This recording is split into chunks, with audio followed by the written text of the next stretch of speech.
Apple just had their WWDC keynote, and here's some of the things I think you might find interesting from this whole event. Now, if I'm being honest, this whole event was pretty long. It was over an hour, and majority of it was mostly talking about Apple Intelligence. Now, there were some things that were announced at the beginning of the event, such as changes to Liquid Glass, basically improving the UI for users, which is a good thing to have, because that was one of the main big things that a lot of people were complaining about, that Liquid Glass wasn't really the best. And well, it looks like Apple has listened and gave us a fix for Liquid Glass. Now, besides that, there's also more advancements when it comes to parental control, and just in general new things you can see with a redesign when it comes to Liquid Glass. But let's actually talk about the main focus of this whole event, which was mostly on Apple Intelligence. Now, let's be honest, when Apple announced Apple Intelligence, there was nothing to it. It was not really the best AI out there, and it kind of did things, but not the most. But with Apple signing contracts with Google, we now have Google Gemini built into Apple Intelligence. But what does this mean for you as an Apple user? Now, firstly, we have a new Siri called Siri AI, which is very original. It's just the name of the new Siri. But what she can do now is actually pretty impressive, and I find a few of these features with this new Siri AI being, in general, useful for any user. Now, if you are someone that is obviously well-known with the Apple ecosystem, whenever you would ask Siri for anything, she would always just direct you to a Safari page instead of giving you the information straight up front, which is a very annoying thing to have. But now with the new Siri, we can actually do this without having any issues with her, without her actually redirecting us to a different page. In fact, she'll just give you all the information when you ask for it. So that's going to be very useful.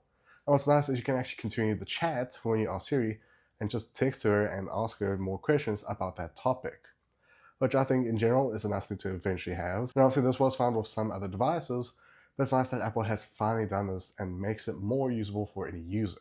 And what's nice, you can also ask Siri to manage things, such as manage an event for you. She can literally schedule an event for you, and she can also have the capabilities of looking in past information from messages and just finding topics that you're looking for maybe an event, or if you're wanting to know what was the location you went to before. So the majority of the changes to Siri is just making it a lot better, basically what most Android users were able to do. But something I do actually find really impressive about the new Siri is you can actually have everything set up to basically send a message out to family members. Maybe let's say you're leaving an event, will now send you your information saying that you're leaving and use the estimated time that you should be expected to be at home.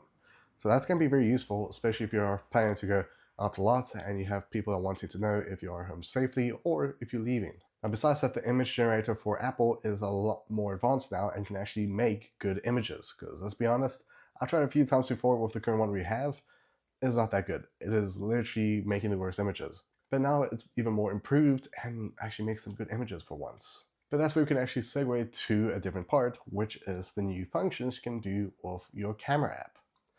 Now, obviously, we all know that with some other devices, you can highlight a certain object and remove it, and even do this if it's an object taking basically half of your face out of the frame. And now Apple has actually caught up to that, because originally, if you did it with any Apple device, it did not do a good job. But with this new version of Siri, it is a lot more advanced and actually can do it properly. Now, you also do have, obviously, image expand, which can obviously expand the image even more, or something I do find very interesting is the all-new framing function, which basically, let's say if I'm taking a photo like this, and I wanted to have myself turned this way.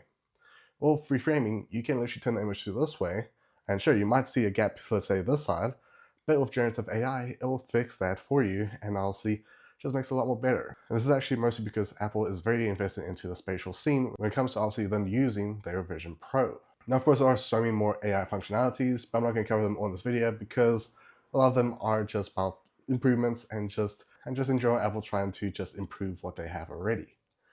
But there is one downside about the new Siri, and that she'll be only available with the iPhone 17 Pros upwards. But if you are on a macOS device with the M1 chip, you should still have her available. But in the comments below, what are your thoughts of this new Siri, and do you think this will actually make you go for Apple products even more? And do you think it was smart that Apple actually did this to actually improve the whole user interface? I hope you guys enjoyed. See you guys next one. This was every day onwards. Bye.